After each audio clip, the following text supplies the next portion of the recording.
estamos una vez más en el barro con un amigo muy especial, un intelectual, un escritor, un columnista en el diario Perfil, Martín Coan.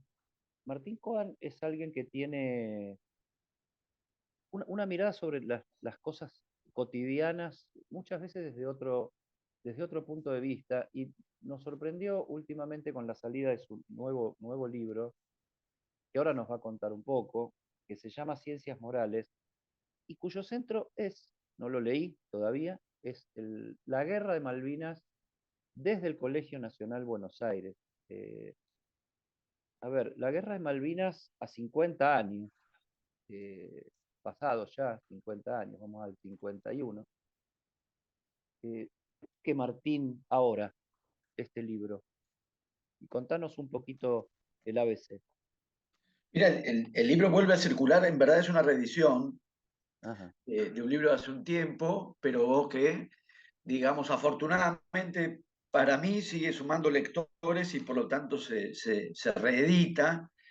Yo te diría que tiene que ver, en términos generales, con la manera en que yo pienso la relación entre literatura y política, o entre la literatura y el pasado político, o cuando un pasado político se vuelve pasado histórico, o sea, qué distancia de tiempo se requiere para que algo además de vivido, vivenciado, se sienta además como algo que ya va quedando en la historia, en el sentido de que la literatura no asuma o no necesariamente asuma una función, digamos, de reproducción realista o testimonial o documental, buscar en la literatura un giro que no tenga que ver con otras funciones narrativas que son muy valiosas, por supuesto, como registrar, documentar, testimoniar esto, ¿no? Dar cuenta de lo que pasó. Para mí, en esa zona en la que la literatura se empieza a despegar de esas funciones más referenciales eh, y más, diría incluso más testimoniales, dar cuenta de lo que pasó. Cuando la literatura se separa de esos términos, me parece que se abre la posibilidad de avanzar en el sentido de otras clases de indagaciones. Me parece que en ciencias morales la búsqueda es otro tipo de indagación en ese contexto y en ese marco. Yo diría, me parece que, dado que la novela transcurre en el interior de un colegio, pero que alrededor está pasando lo que está pasando, y en verdad en la novela es lo que está pasando y alrededor no se narra y casi no se menciona.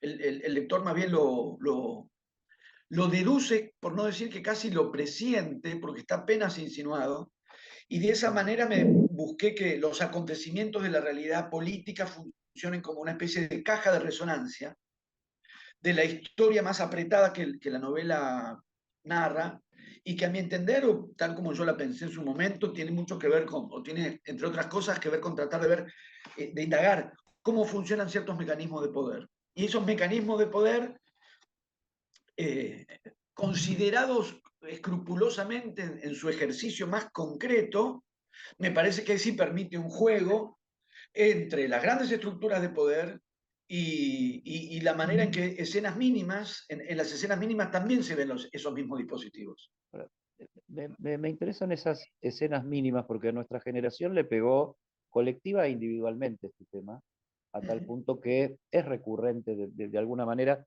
y es ubicable en un lugar concreto. ¿Dónde estaba uno en ese momento? O sea, la historia uno, tal vez a partir de determinada edad, la empieza a medir también ahí, ¿no? Y yo estaba ahí, ¿dónde estaba ahí? Yo estaba Sí, haciendo la colimba en el 82. ¿Vos ajá, estabas en el colegio? exactamente. Yo estaba en tercer año del colegio. Efectivamente, el mundo en el que la novela transcurre es el mundo que yo viví en ese mismo momento. No obstante, la novela no está escrita a partir de mis propias vivencias. Por supuesto que al estar yo involucrado, es un mundo que conozco, es un mundo que conocí, pero me parece el gesto fundamental para mí, para la escritura de la novela, fue despegarme de mi propia perspectiva. Quiero decirte, durante un tiempo que yo estaba pensando una novela que transcurriera en el colegio y que en verdad viene en serie con otros libros que yo iba escribiendo en ese momento, porque yo había escrito una novela sobre San Martín, había escrito en un registro más bien humorístico, una novela sobre San Martín, una novela sobre Esteban Echeverría. Me pensaba trabajando en una serie, digamos, de mitos de la patria. El padre de la patria, el poeta nacional, o el poeta fundador, un poeta fundador de la literatura nacional. Me veía en una secuencia de mitos de la patria, y el colegio en el que la novela transcurre, que es el Nacional Buenos Aires, que además es el colegio al que yo fui, inicialmente entraba en la serie Y de esos mitos. fábrica de tantos mitos, ese colegio. Exactamente, exactamente, hasta ser mito en sí mismo, En sí mismo. con materiales de la realidad, ¿eh? Como se construyen todos los mitos, digamos, cómo se agregan capas de sentido a algo, sí, que tiene su dimensión de realidad, pero también su proyección imaginaria, digamos. Pero cuando pensé en escribir una novela, yo había escrito, digamos, sobre el padre de la patria, y después dije, a ver, el colegio de la patria. Mientras fui buscando alternativas, tramas posibles, ángulos posibles, tomando el punto de vista de lo que yo mismo había vivido como estudiante, lisa y llanamente no se me ocurría nada, porque no soy muy proclive al registro autobiográfico en la literatura. Me tienta mucho más, me atrae mucho más despegarme de mí mismo y Sí, lo lográs. imaginar. Si no lo logro, entonces el libro no sale, ¿no? Pero no sale no solo que no se publica, no me sale a mí. Ajá. Solamente cuando No, encuentro porque una... es fascinante lo que decís y uno se lo ha planteado yo mismo tantas Sí, veces a lo largo de la carrera periodística. O sea, cómo hacer para abandonar el propio punto de vista y poder sí, interpretar como propio los otros puntos de vista como con continente o contenido de una situación, porque uno está tratando de registrar hechos, no solo exactamente. vivencias, o no necesariamente vivencias. Y en una Exactamente. búsqueda Y como eso, esa, donde vos pusiste a sí, la patria, no pusiste cualquier búsqueda, digamos. es exactamente así. Porque, digamos, alternativas de que muchas y todas son igualmente válidas. Atrae. A mí, digamos, volver sobre mí mismo, mira, hasta lo digo mal, a mí ahora mismo. Salirse de la propia perspectiva, del propio registro, a mí me resulta mucho más atractivo y en algunos casos, no sé si en ciencias morales, pero en algunos casos me procuré incluso trabajar con las perspectivas contrarias a la mía, construir una mirada que no solo no sé, no, con la que no solamente no me identifico, sino que me refracta. En ese Ujú. punto la ficción, al escribir ficción, yo diría lo primero, una de las primeras herramientas o elementos que uno mismo construye para narrar una ficción es justamente el narrador. El narrador es lo primero que hay que construir. La trama, la peripecia, los personajes, las escenas, pero hay un principio constructivo que va a condicionar todo lo demás, la trama, la peripecia, los personajes, las escenas, que es Ujú. cuál es el narrador que vos inventás para narrar eso. Ese Y narrador a puede ese narrador, sí, a ese narrador, eh, ¿cuál es el punto de vista contrario a tu punto de vista que lo seduce más? aquí están, digamos, ciencias morales, dado que generosamente lo mencionaste, en el momento en que dejo de buscar historias posibles, miradas desde el mundo de los estudiantes, que es el que yo viví, y empiezo a pensar una mirada del mundo de las autoridades del colegio, de las autoridades. O sea, no diría contrario, pero sí opuesto. Es decir, quienes practicaban el control disciplinario, quienes vigilaban el cumplimiento del reglamento. Uno quedaba del lado digamos, del disciplinado, uno quedaba del lado del lugar del sancionado o no sancionado. ¿Cómo era la mirada, cómo sería ese mismo mundo, la mirada de quienes ejercían esa práctica de poder? En ese punto, ese fue el primer paso. Y además era un mundo no solo ajeno a mí, sino desconocido para mí, porque el ejercicio pleno, digamos así, un ejercicio pleno de autoridad, involucra que esa autoridad no revela su subjetividad. Quien ejerce la autoridad no pone en juego, no explicita su subjetividad como subjetividad. Esa subjetividad está constituida en un lugar de poder y de autoridad. Quiero decir, no te enterás de qué le pasa al prefecto, al jefe de preceptores, al preceptor, no te enterás de qué le pasa subjetivamente, porque eso queda fuera de la escena para que el ejercicio de la autoridad sea más pleno. Entonces, a la hora de escribir ciencias morales, me puse a conjeturar esa subjetividad Y ahí hubo dos pasos más, o uno o dos pasos más, para poder pensar la novela, que fue elegir, diría, el eslabón más débil de esa cadena de autoridad. No era el vicerrector, que estaba a cargo de la rectoría. La novela toma el punto de vista de una preceptora, que si bien ejerce su lugar de autoridad respecto a los estudiantes, está a su vez subordinada a un jefe de preceptores, que está a su vez subordinado al vicerrector, al prefecto, y que está a su vez subordinado al vicerrector, y además todo eso lo estamos poniendo en la caja de resonancia de las condiciones en la Argentina de 1982. Entonces, el personaje de la preceptora, que es alrededor del cual la Y novela se con construye, una perspectiva femenina, si se quiere, porque exacto, encontrar eso en un escritor varón, digamos, sí, es otro desafío más. absolutamente. Agregamos eso porque es efectivamente así. Hay un juego de un punto de vista ajeno a uno, efectivamente, no solamente la posición, las posiciones ocupadas en De las relaciones de autoridad, poder sino de esa también época. género, de generación, de una cantidad de Exacto. cosas. Mira, en cuanto a generación hay algo que uno descubre con el tiempo, con el tiempo que le pasa a uno. Cuando uno Cuando vos empieza a tenés, hacer generación. exactamente, porque cuando uno tenía 15 años, yo en el 82 tenía 15 años, estaba en tercer año del colegio, la preceptora, un preceptor que tendrían 20 o 21, claro que me parecían personas muy grandes. Además por el lugar que ocupaban, me parecían personas muy grandes. Estaban a 5 años de distancia de uno. Entonces ahí sí, con la mirada actual, de decir, pero esa persona que yo veía ahí, la preceptora, que podía sancionar, que podía hacerte quedar en séptima hora, o sea, quedarte 40 minutos más después de hora de clase, tenía 20 años. Entonces, en un punto estaría también, hay también, a la vez que todo lo otro, fragilidades, miedos, dudas y su propio temblor frente a la autoridad a la que estaba ella Su misma propia subordinada. cadena de autoridad.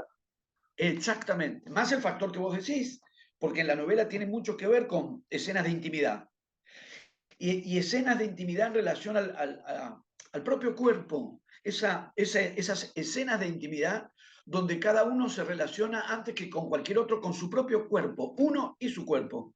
Y eso lo trabajé en una figura femenina, de manera que también, como bien decías, eso supuso narrar desde una mirada y desde una vivencia que no fueron las mías propias. Ahora, nuestros códigos nos ponen muchas veces en la fecha, en el aniversario, la razón para revocar, revivir, resignificar los acontecimientos. Se cumplen 50 años, pero Malvinas permanece, o sea, aquel chico de 15, aquel Colimba de casi 19, o sea, nos fuimos construyendo o reconstruyendo o deconstruyendo, o qué sé yo, con Malvinas ahí, nos quedó ahí. Tuvimos, o sea, vos narrás esa historia donde en el Nacional Buenos Aires había desaparecidos y donde afuera del Nacional Buenos Aires, en ese periodo de 70 y pico de días, hubo una guerra. Uh No -huh. te puede no marcar generacionalmente semejante acontecimiento, por más mirando otra película que estés. Exactamente. Y en relación a lo que vos marcabas, hay modos de relación con el pasado. Y digo, para discutir ciertas tesituras que uno ve aparecer a veces en las escenas políticas, en la escena política o en las escenas políticas, tesituras proclives a desprenderse del pasado, desentenderse del pasado, esa premisa para mí desconcertante que supondría que no hay mirada sobre el futuro si uno no, o si como sociedad no nos desprendemos y nos desentendemos del pasado, como si hubiese alguna posibilidad en tiempo presente de diseñar un futuro, de mirar un futuro que no sea contando con el pasado. Sí, es cierto que hay maneras de relacionarse con el pasado que suponen una fijación y un estancamiento. Efectivamente, hay formas que... hay formas No, de quedar... y hay apropiaciones del pasado y hay Sí, reconstrucciones interesadas del pasado, en ese sentido las lo hay, digo, y sobre todo exacto. dónde estaba uno, por eso me parece también sano el hecho Sí, de tratar de desprenderse, ¿no? Siempre y cuando desprenderse no sea la trampa para ser el que uno está ejerciendo el poder a la hora de escribir.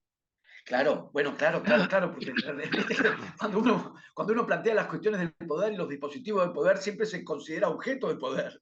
Y hay una dimensión donde uno también ejerce poder y hay que preguntarse cuáles son las formas de poder que quedan en las propias manos y cómo uno usa eso. Ahora, en relación al pasado, lo que planteabas, pensar en cambio el pasado, no quedar fijado e inmovilizado en el pasado. Ahí donde el pasado aparece como lo que en realidad eminentemente es un espacio en disputa, disputas de apropiación, de interpretación, disputas de criterios de verdad o de lo que alguien puede percibir como tergiversación sobre ese pasado. Todo eso transcurre necesariamente en tiempo presente. El pasado efectivamente allá está y alguien puede quedar fijado en ese atrás, a menos que haga esto que estamos diciendo, pensar o concebir el pasado como un objeto de reflexión o de disputa o de elaboración, siempre en tiempo presente. El objeto puede ser el pasado, la elaboración es siempre en tiempo presente, el objeto puede estar en el pasado, la interpretación es siempre en tiempo presente. Y no hay presente o no Bueno, hay un presente. en este Sí, caso no solo la interpretación, la propia actualidad lo tiene como presente, porque vos tenés abiertas disputas internacionales, están exacto. pasando cosas en el sur, volviste a abrir la 10ª brigada en Río Gallegos, mandaste los Pampa ahí, hay lobby de compra y venta de aviones, hay entrenamiento de serbios en Malvinas, o sea, hay un quilombo bárbaro del que por alguna razón no estamos hablando. Esa es la trampa, me parece, la trampa de esa formulación de una cierta visión de la temporalidad que supondría que o que pretende que para pasar al futuro hay que soltar el pasado. Cuando en realidad, bajo este criterio, que es el que estamos desarrollando, el asunto es ver cuáles son las huellas por las que ese pasado sigue habitando nuestro presente. Porque no hay, digamos, la trampa de ese otro planteo es suponer que el presente está desprendido del pasado. Cuando en verdad tenés estos dos movimientos, primero que tenés proyecciones y prolongaciones de elementos del pasado que siguen en el presente y que en el presente no los vas a poder entender si no te remitís al pasado. Es tan obvio como que hay un transcurso histórico y el presente en el que nos encontramos deriva de un transcurso histórico. Por eso es sorprendente, pero nada infrecuente, encontrarse con planteos de basta del pasado. Te quedaste en el 45 o a que te quedaste en el 82. No hay por qué quedarse en ningún lado. Remitirse al pasado no es quedarse en el pasado, No son es las dos interactuar con el opciones. presente. Quédate allá o negalo, no, no son las dos opciones.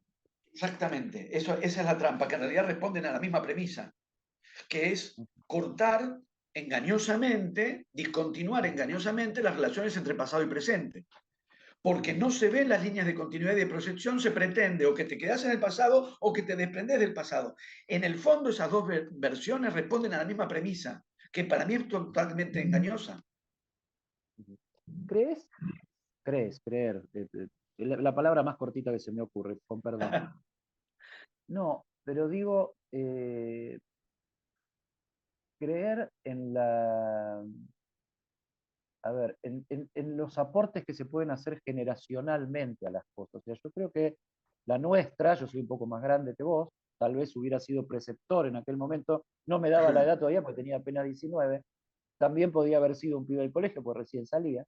Ajá. Eh, pero digo, generacionalmente, ¿hay aportes? Vos ves que en tu lectura de la historia, porque te gusta mucho, o sea, las generaciones, más allá de las ideologías, aportan cosas per se, Sí, buenas, sí, sí, malas, las sí. que suman, ¿no?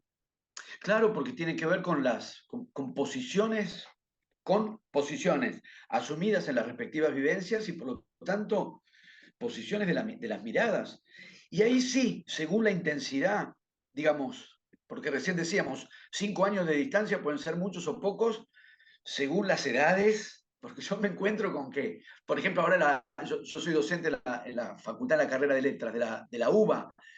Claro. Algunos que fueron mis docentes, y yo era estudiante y eran más grandes y me llevaban 5 años, pero ahora estamos muy parejos, digamos, de Claro. 56 a 61, somos dos viejos profesores ya. Y a veces uno es más viejo que ellos en algunos conceptos también. Sí, yo he alcanzado en edad y sobrepasado en edad personas que hasta hace unos años eran bastante mayores que yo.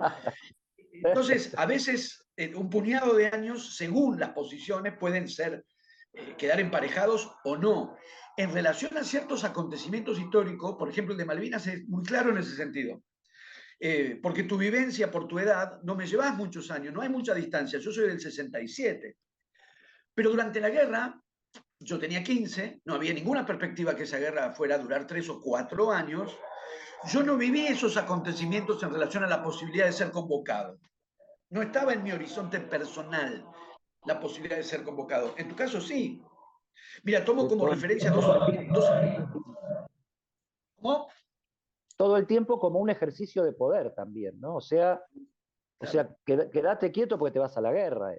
Es claro, claro. Era Mira, el hay caso dos de mi escritores que. perspectiva de Colimba de servicios a Sí. 3 cuadras del Nacional Buenos Aires porque era Paseo Colón al 300. Ah, claro. Yo la hice en el Eh, Estado Mayor Conjunto frente al edificio Libertador. Quedaba en ese momento. con lo cual estábamos objetivamente cerca y al mismo tiempo subjetivamente lejos. Estábamos a 3 cuadras Bueno, de distancia. a mí me pasaron cosas, eso, ahí voy a ser autorreferencial, no me las puedo sacar de encima y creo que Uh-huh. narrativamente definen. Yo viví el 30 de marzo del 82, que fue la gran movilización de la CGT, prohibiéndose no salir de uniforme a la calle porque nos mataban los subversivos, Uh-huh. y 2 días después, con uniforme, ser acompañado al grito de soldado amigo, el pueblo está contigo, hasta la plaza. Claro, claro, en solo 3 días. Eso en un pibe de 19 años me transcurrió en 2 días de mi vida.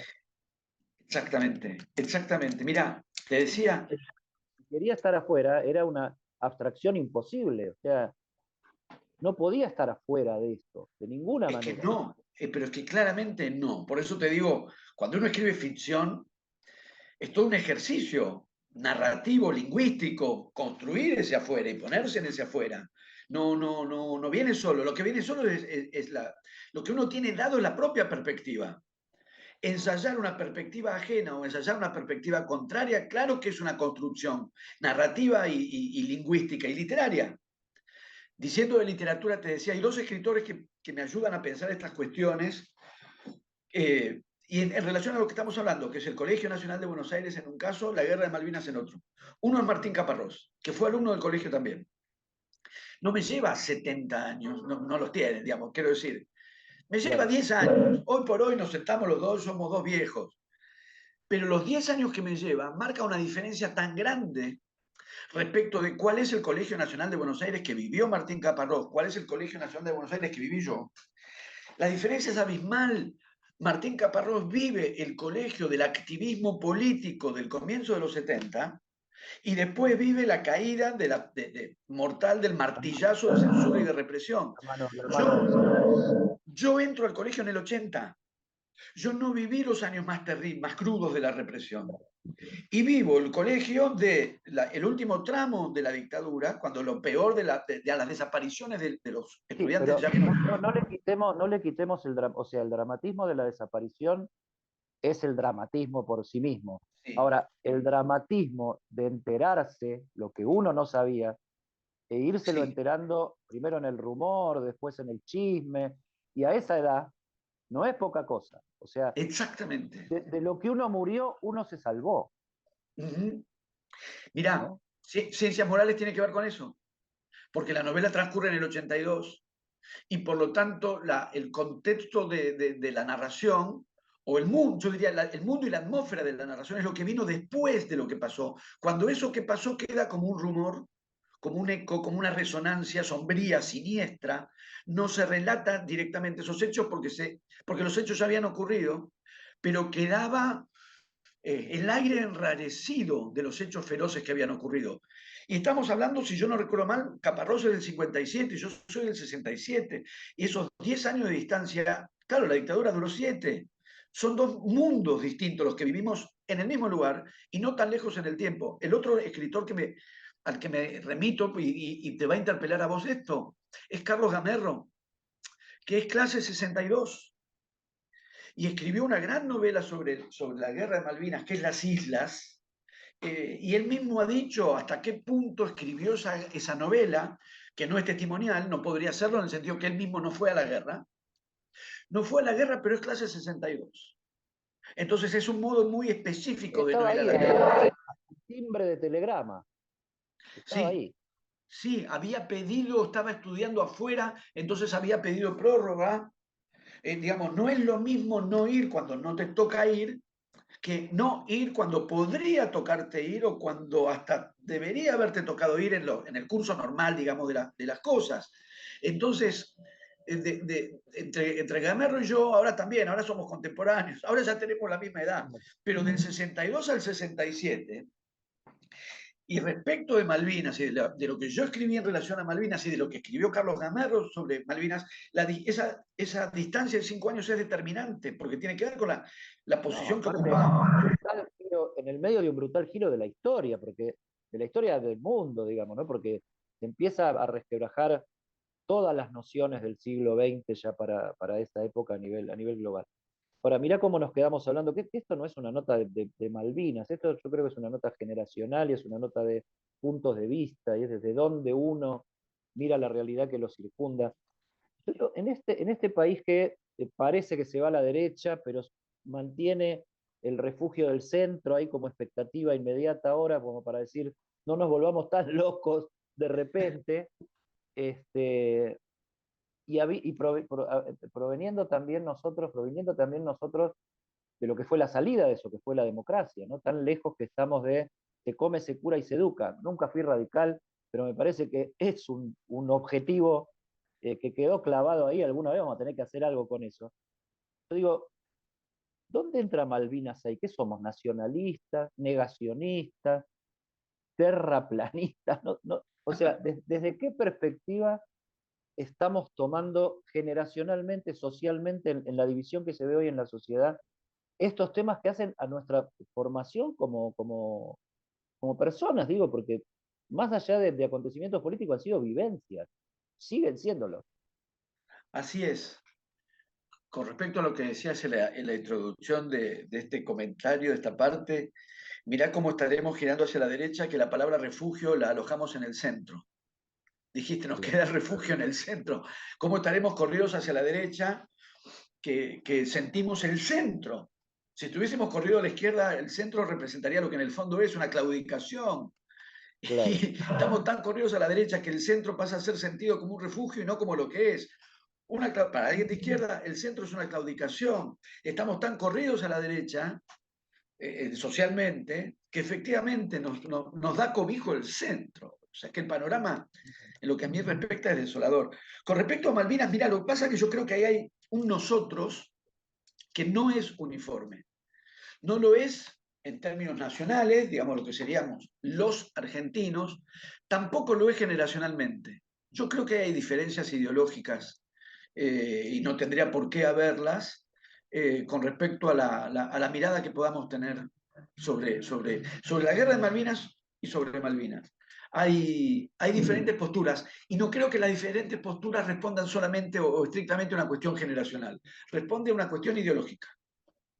Ujú. Ideológica. Entonces, eh, hay posiciones muy ligadas a la tradición del antiimperialismo de izquierda respecto de Malvinas.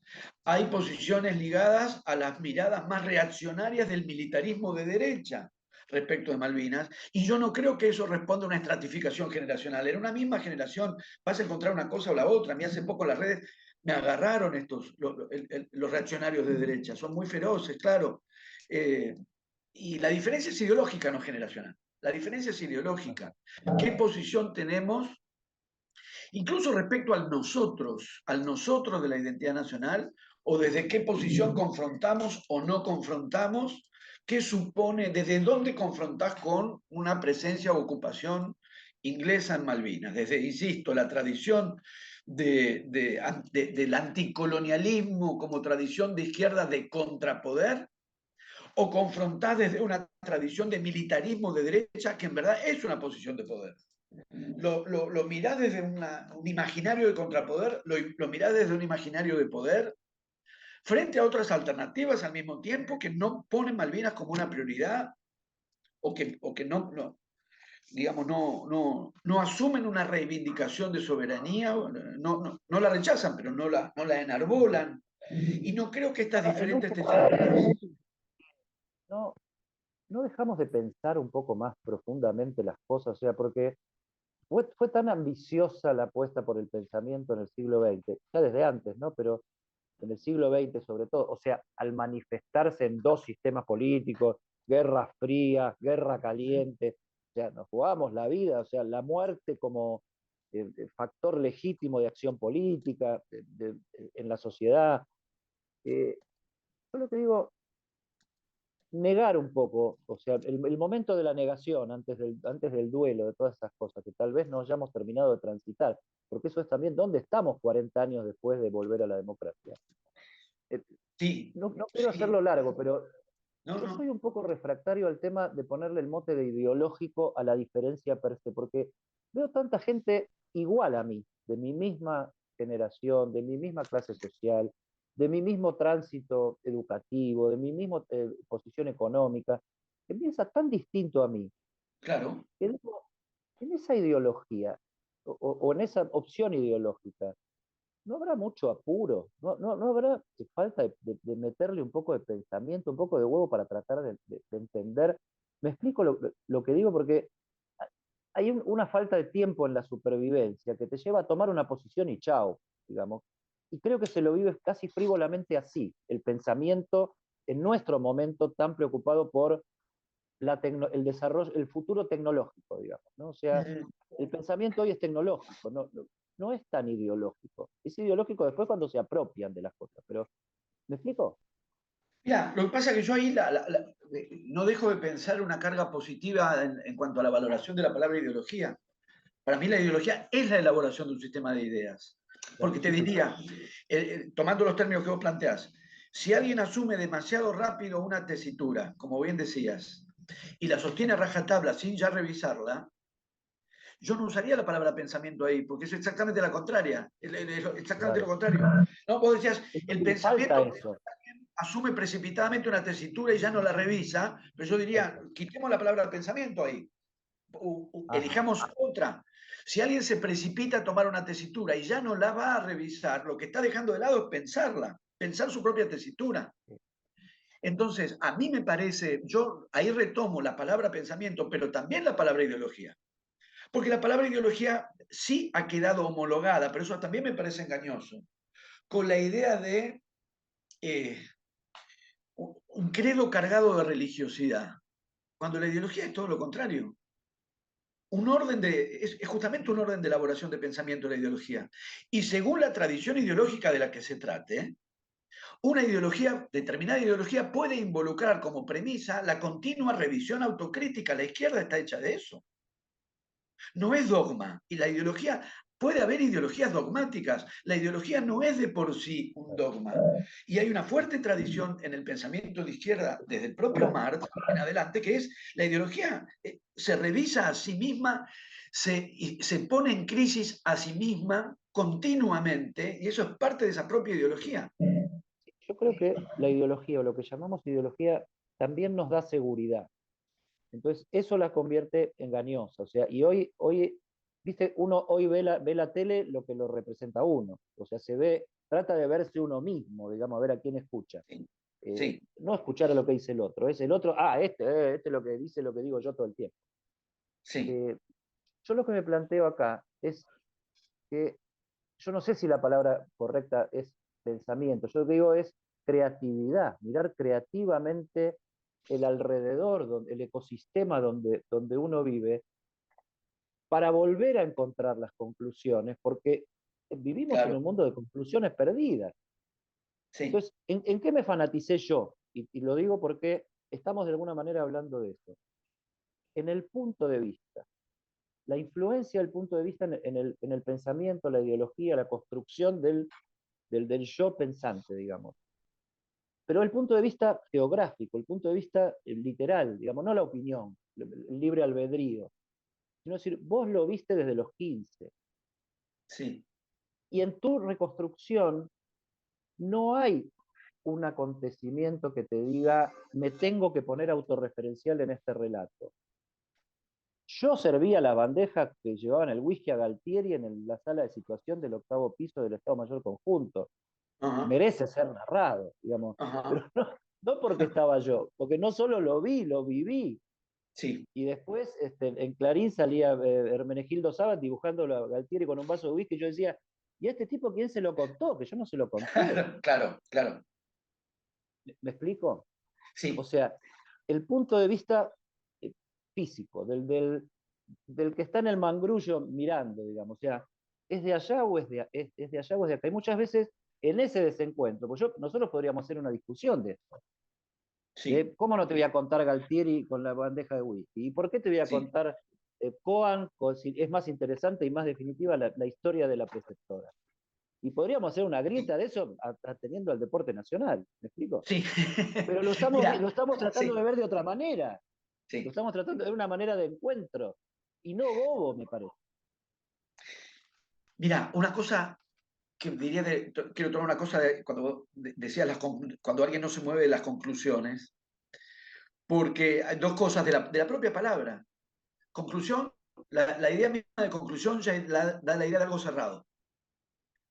Si algo efectivamente, si es una conclusión, está concluido y eso sí lleva más a las posiciones del dogma que a las posiciones de una ideología que se elabora y se actualiza continuamente. Y se piensa a sí misma continuamente, que es la razón por la cual uno sigue leyendo. Yo sigo leyendo mi formación ideológica.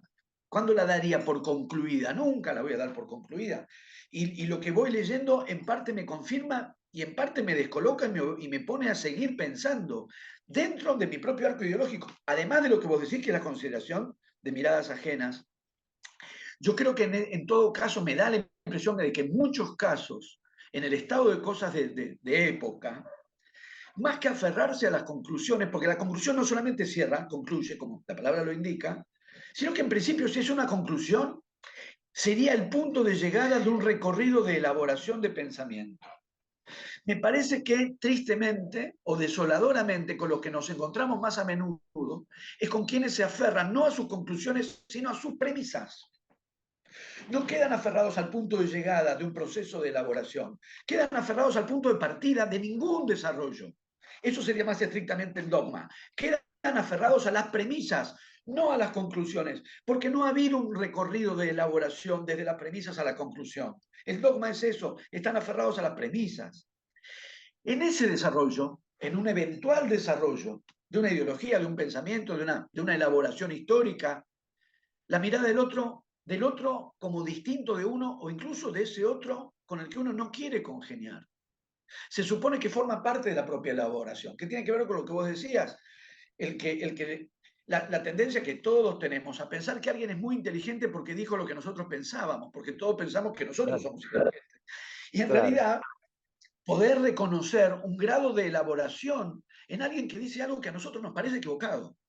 Estamos convencidos de que ahí hay un error, pero se supone que nuestra posición, se supone que nuestra posición, si no es dogmática y se queda en la premisa, sino que está en estado de elaboración, tiene que contener, se supone que contiene la mirada del otro a la que vas a tener que refutar, con la que vas a confrontar, con la que vas a disentir. Las posiciones O incorporar o incorporar. a tu propio grupo. Sí, depende de la Desde diferencia de que se trate. perspectivas distintas, depende de las, Sí, obvio, sí. Si uno es el hay represor y grados, otro es el reprimido, se llama síndrome de Estocolmo. Si somos claro. más o menos iguales, se llama acuerdo. Exactamente, exactamente. Entonces vos tenés diferencias asimilables, diferencias inasimilables, con las que además no solo no podrías incorporar, no querrías incorporar. No, Y no querrías vivir con eso. no, aún así, si la propia elaboración de ideas no es monológica, no es puramente autocentrada, para elaborar tu mirada, tu punto de vista, la mirada del otro entra aunque sea para ser contrarrestada, para ser polemizada, para ser cuestionada, para ser discutida, pero entra, elaborás tu pensamiento, digo, diálogo, generalmente uno dice diálogo y piensa en entendimiento y piensa en consenso y piensa en acuerdo, lo cual es lógico porque el consenso y el acuerdo es una forma del diálogo. La discusión, si es discusión, incluso una discusión encarnizada, que no va a llevar a ningún acuerdo, que va a ser una discusión encarnizada. También es un diálogo. Si es realmente una discusión, si vos te instalás monológicamente en tus premisas, no te vas a mover de ahí y aplastás al otro, no estás ni siquiera discutiendo. La discusión, incluso para querer tener razón, que es un deporte que yo a veces practico, para lograrlo tenés que incorporar la palabra del otro, porque si no, no la refutás. Es la diferencia entre tomar la palabra del otro, revertirla, desarmarla, refutarla y aplastarla, esto generalmente se hace a los gritos, con tu única voz. Entonces, la perspectiva que uno toma, que tiene que ver efectivamente, como decías, con lo vivenciado, contempla la del otro. La tensión de tu situación sirviéndole whisky a ese bebedor, la tensión viene dada entre tu posición y la del tipo al que le estaba sirviendo el whisky. Si tu mirada no incorpora la mirada antagónica de ese otro que está bien. Este es el que me manda a la guerra chupándose una botella de Johnny Walker. Exactamente. Exactamente. Mira, son las dos versiones de lo que llamaríamos servir a la patria. Tiene su expresión importante, cargada de dramatismo, y ahí estaba vos sirviendo el whisky. Mira, ves, literariamente yo pensaría en un juego entre las dos maneras de servir a la patria, porque con una estás desarmando la otra. La cosmovisión del sacrificio, etcétera, desarmada paródicamente desde la escena llana de acá estoy sirviendo whisky al que pretendía que la patria era él. Entonces, ahí ves como desarmar el juego de posiciones puede ser muy iluminador. Necesité contarlo prestándoselo a un personaje de ficción de la novela si la podemos llamar así, que me animé a escribir, Sí, donde el Colimba al que le presto la historia piensa en matarlo a Galtieri, cosa que yo no hice. claro. ¿No? O sea, eso también conlleva un tránsito de decir, también Jorge Fernández Díaz en un cruce de pasillos me dijo, che, este personaje vos lo tenés que meter y hay que matar a Galtieri, hay que hacer un intento de homicidio. No puede ser. Y lo metimos de alguna manera, viendo cómo envenenar una botella de whisky que no se notara y cómo era piensa la huida del Colimba después de eso que uno no hizo, ni estaba ahí. Martín, pero me quedo en esto porque con una excusa estuvimos hablando, sin hacer nombres propios, en medio de una campaña electoral, hablamos de política, hablamos de generación, hablamos de patria, de historia, apasionados y tratando de buscar, de buscar un acuerdo en el continente. Estamos en el mismo continente de la misma conversación y si nos encontramos mejor. Te agradezco por esto, porque me siento así. Muchas gracias a vos por la conversación. Martín, un abrazo grande. Un abrazo, que estés muy bien.